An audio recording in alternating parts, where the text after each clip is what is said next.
Hey, what's up, everybody? This is Mike from the band NUSE, and you're listening to Rockum Radio Metal.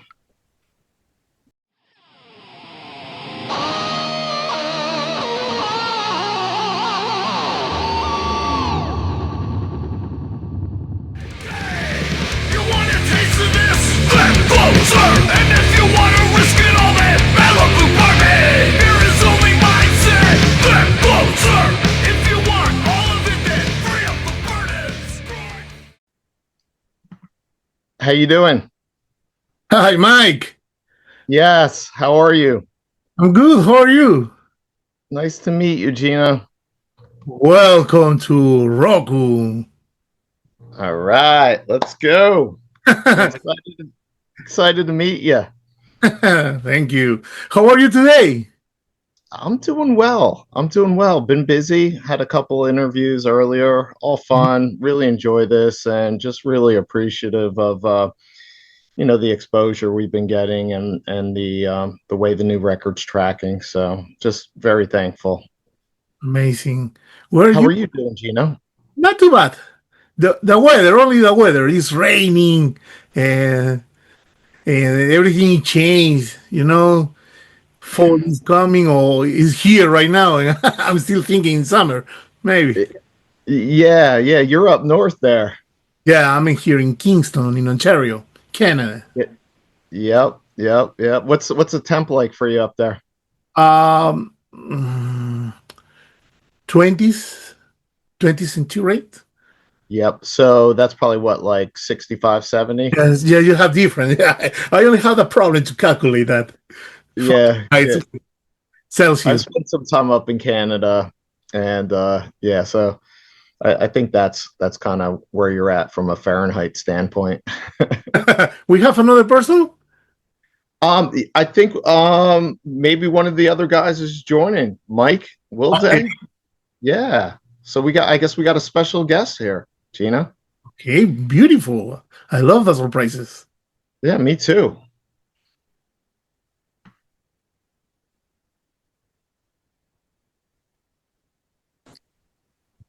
Yep, it's Mike Wilday joining us. How you doing? Hi, how are you? Good. How you doing? Good. Nice weather. We was talking about the weather. It's sunny. Yeah. It's beautiful. Can't beat it.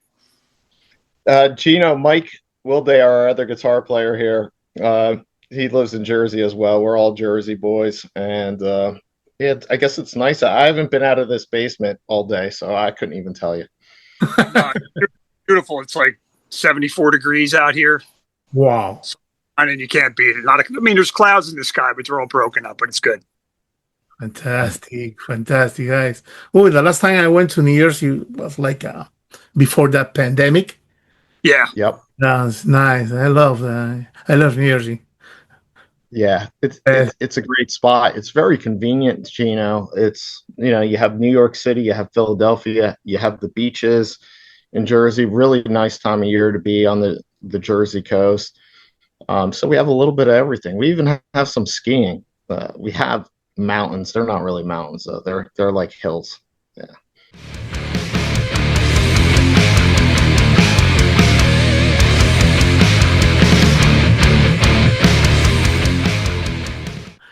Congratulations for your EP. Thank you. Yeah, we're really happy. I've been listening to your EPs and it's really good. Evil. This is Evilution, Volume 2. Yeah. Volume 2. Yes, sir. Nice name, Evilution. That's metal. Yeah, that's like everything. We need to make it a two-part thing. Yeah, because we were still evolving. Okay, so, evolving. Yeah. Okay. And how does it feel finally shared it with the fans, this new EP? I think it's incredible, just from the sake of, we've released 5 other albums, and every time we're excited about it, but you never know how the market's going to accept it. With this release, there's really good traction, really good momentum out there. It's in 76 countries. People are streaming it. Peru is one of them. And so we don't know, to answer your question, Gino, how it's really going to feel until it's actually out there. And right now, after a month and a half, it feels really good. We definitely want to get some shows in, start playing live again, and enjoy that. That's what we loved probably the most out of all of it. Okay. And how was the feedback you received for the old fans and the new ones? Great question. So the old fans love it. They feel like our foundation has never changed. We always bring a consistent product. The production gets a little bit better. We start adding more layers as we mature in our writing process. And it's been well accepted by the old fans. And the really cool thing, Gino, with the new fans, every time we do a release, right, we're tracking demographics, etc., who's listening to it, what age groups. And typically, historically, it's been like, people our age who are in their 40s and 50s. And because those folks grew up listening to Metallica, Megadeth, Slayer, Suicidal Tendencies, all of which we have some ingredients from. But the really cool thing is when I pull up demographics with this release, I'm seeing a lot of 18 to 24-year-olds and 25 to 34-year-olds. Like, never before seen. It's the strongest demographic with this new release. So I'm almost like, is the market coming back, or is there something a little bit different with this record that more people are identifying with? So, well, the IP is really good. yeah. I took a shower just less than an hour. I put play to my Spotify and I was checking. Oh, the song is cool. 40 years, I think the name. Nice. Yeah. Yeah, I like that song. I put it here. It's in my favorites. It's really good, huh? This CD's a bit more groove in it than the last one. The last one is great and everything. It was got a little bit more technical with it, but this one we kind of like laid back a little bit more. We still got some technical things in there that throw off every now and again, which is good. We like to do that. We like to throw people off a little bit, and but this one's got more of a groove, and I think people are adapting to it a little bit better. Okay. And guys, after all this year, because you're born in the 90s, the band, right? Yep. How was the creative process for this record after all these years? What to get? How was? Tell us about it. Yep. So, go ahead, Mike. No, I'm saying like friendship is one thing that, I mean, I've been in the band with the guys for about 5 years now. The three of them have been together for 30 plus years, but I was also in another band, and I knew them back then. I've met them 30 years ago, and we've done shows together and partied together, whatever we did back then. And so I've known these guys for a long time, so that there was really no transition for me to get used to them. I already knew them already. So it was just a matter of us, combining forces to see how it would turn out. And this is how it's turning out. Yep. And I would add to that from our side, me, Eric, and Bobby, who, we were a three-piece for all those years.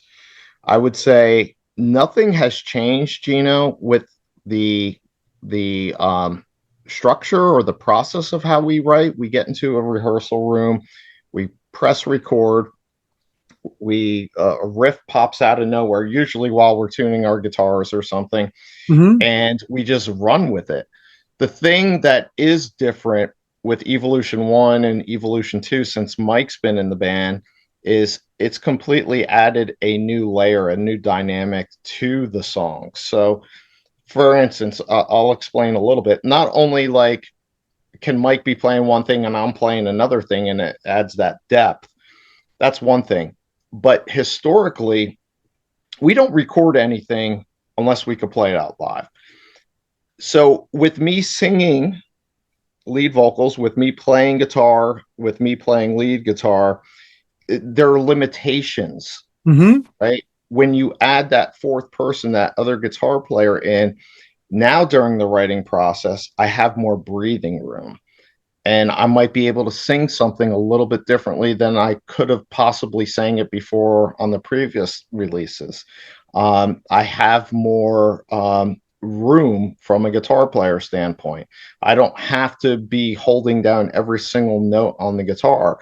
So that's what's changed, really, Gino. Okay. You talk about volume 1, right? Mm-hmm.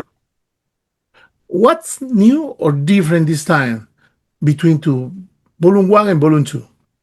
Yeah, go ahead, Mike. I think you have a good answer for this. Like I said before, one had a little bit more, more technicality to it, and also, I guess, a little bit more, melody, to it. Not that this one doesn't.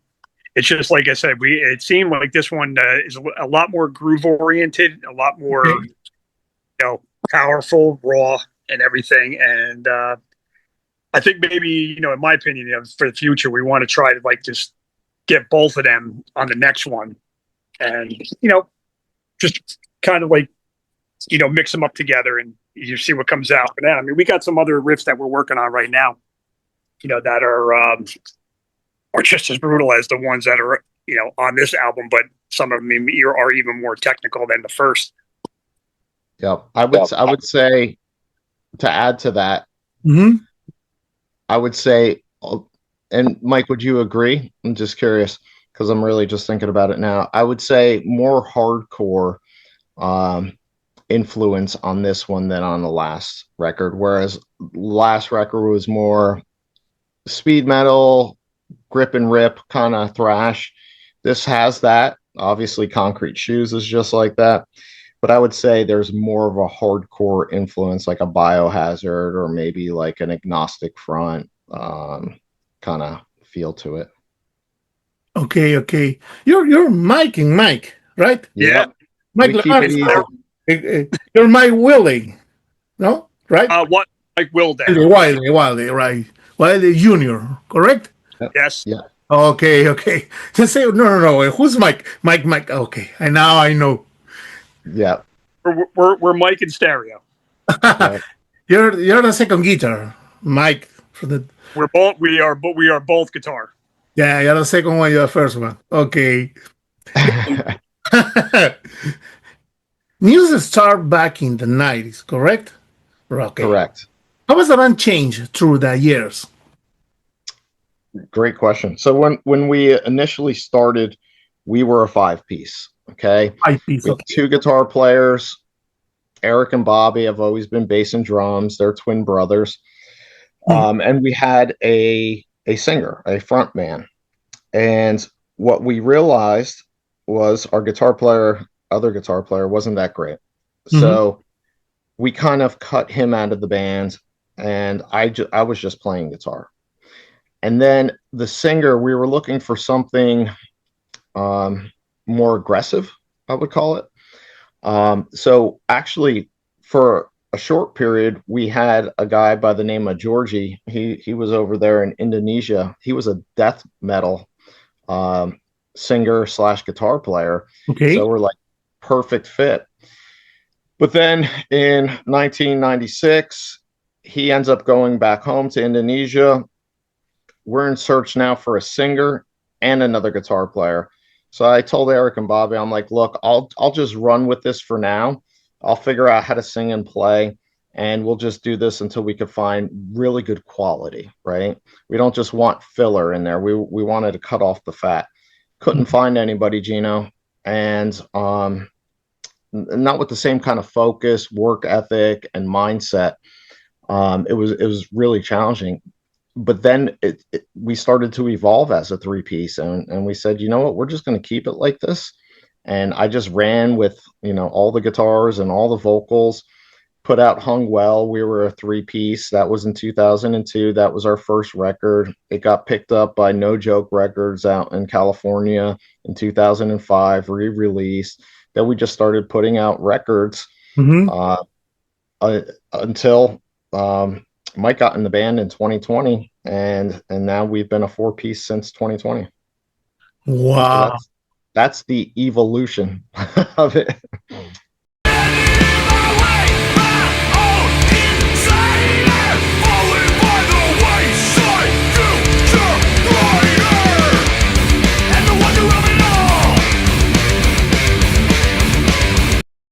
People have described NUSE as groove focus and a metal hurricane. Do you agree with that description? Groove focused, and what was the second one? A metal hurricane. A metal hurricane. Yeah. So going back to how we write, we always write for the fans. We're true to our brand at our core, at our foundation. We will always be a thrash / hardcore band. But when we write, Gino, we're thinking about the fans. We're thinking about the mosh pits, right? Mm-hmm. We're thinking about what they want to hear, what we would want to hear if we were in the pit. And that creates that hurricane effect, I would say, because we have those breakdowns. In every one of our songs, you can find a spot where there's a breakdown for a nice pit. So I would agree with that. Would you, Mike? Absolutely, yeah. I mean, we want people to get the most out of it. We don't want it to be a boring show. We want everybody to like every song that we do. And even if they don't like everyone that we do, I'm sure. I mean, we have the groove there where everybody just get into it no matter what. Yeah, and I'll start calling you Wilday, so the viewers don't get confused. Yeah, why? Why? Yeah. We gotta come up with some stage names or something like that. Yeah. Guys, if someone listens to NUSE for the first time, which song should they start with and why? I would say it depends, Gino. It depends who I'm talking to or I'm speaking with. Because we are influenced by so many genres, and look, we have a classic rock background. Like, we grew up playing Zeppelin and Sabbath and all this stuff. And I think John Frusciante from the Red Hot Chili Peppers is one of the best guitar players out there. Yes. Like, we have all of these little seasonings in our song. So I could point somebody who's kind of newer to metal and say, go check out a song off of Hung Well, that has a really good, like, go check out Smoke, which is more like rock and actually has a little Sublime in it, right? Sublime, the band Sublime. If I'm talking to, like a classic thrash person who loves Slayer, I'll say, check out Cracked Eye Socket, check out something off of Pain Collection, like Pulling Scabs, or check out Concrete Shoes. Mm-hmm. And if I'm talking to like a metalcore kind of person, I'll be like, check out Malibu off our new record, or check out this song. So it really all depends. I'm sorry I don't have a better answer for you, though, Gino. Well, Malibu is a good song. I like it. And I have a question for Malibu. Mm-hmm. What inspired this track? So it was one of the first songs that we recorded in full on this album. We started the recording process end of January. By March, we were like deep into this. I actually had lyrics for this song that fit. And so we kind of finished this one first. The song is about, there are two kind of fabrics in society, right? You have the ideal keeping up with the Joneses persona, where, the best house, the biggest car, the best job, etc. Like, that is society's version of ideal. But happiness can only be found if you are authentic with yourself. So the other persona in this song and in this video is your true self. And in this case, it's not biographical. Mm-hmm. That's the word, right? But like this individual, his true self, his authentic self, is being a musician, Mm-hmm. and the only way that he could really find true happiness is by being his true self, which is kind of an image that's frowned upon by society. Right? Mm-hmm. Society wants to see a polished person with a clean haircut and a suit and a car, nice car, and a nice house. But that's not happiness. Happiness is finding your authentic self. So that's what the song's about. Wow. I like the explanation. I match Thanks. with that explanation. Thank you. Very Thank you. welcome. Yeah. Well, Mike, where's Mike? I don't know. He dropped off. Yes, he didn't like the explanation. That's good. Well, what are your plans after this release? What plans do you have? So right now, we just rehearsed last night for like the first time these songs for taking it out live. When you're in the recording process, Gino, Mm-hmm. your focus is on the drums, then it's on the bass, then it's on the guitars, then it's on the overdubs, then it's on the vocals. You're not looking at it like the true song it was designed to be when you were in the pre-recording process. So it's like relearning these songs. It's almost like trying to learn a cover. So last night we got through the whole album and it actually sounded really, really good. But still, it's not natural. I like to have everything sounding even better than the record when we take it out live. And I like for it to transition well live and sound perfect live and powerful. And I need to be fully comfortable with that. Once we're at that point, which will probably be in a couple of weeks, we'll probably look to book some marquee shows. We've gotten smarter in our approach as to playing out. Before, we used to just take every single show anywhere, any venue, in front of 10 people, in front of 5,000 people. We would do anything. But we've realized like time is our greatest asset. We can't waste it. We're not getting any of that back. So if we could go out and do some podcast or promo or push the brand on social media instead of playing Johnny's Dive Bar in front of 10 people, that's the approach we're going to take. So when we do take this thing out in September, it'll probably be some marquee shows, Cannibal Corpse, Life of Agony, Hatebreed, Biohazard. Oh. Those are some tours that are coming through our area.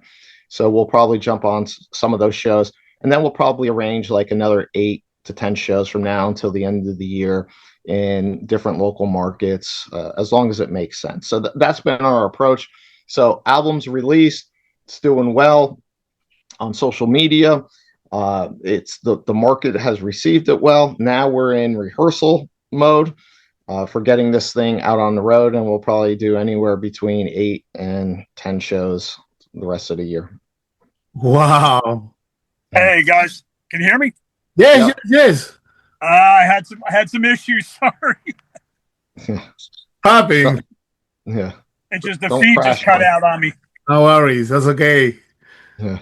Any plans to Canada? Any plans to come here, guys? I would would love love to come there. So maybe we could connect offline and you could give me some insight as to a couple venues over there. We could do like a week up there, and we could come up for sure. Finally. Yep, finally. Yeah. What message would you like to send to your fans and to the Rockum audience listening right now? I would say thank you for the support. Thank you for listening. We appreciate all of you. If it wasn't for our fans, like, we wouldn't even be doing this. We always have the fan in mind and what they're trying to listen to. Sometimes it's a miss. You're not going to please everybody, but the ultimate goal is to just contribute to the musical integrity of mankind. And if you like the band, if it is something that resonates with you, go check out our website. That's the best place to find everything. So it's nuseband.com, NUSEBAND.com. And there you can see links to all the social media, the TikTok, the Instagram, the Facebook, the Spotify, the Apple, the merch store. The only way we could get up to Canada is to generate revenue. And while the album's streaming very, very well, streams pay. We're lucky that they cover beer money and guitar strings. So if you support the band and want to support the band and you want to see us in your market, Yeah, send buy us some merch, buy some t-shirts. Yeah. Send us a message through the website, and we want to try to see where people want us to be the most, so we can concentrate on that. Maybe first.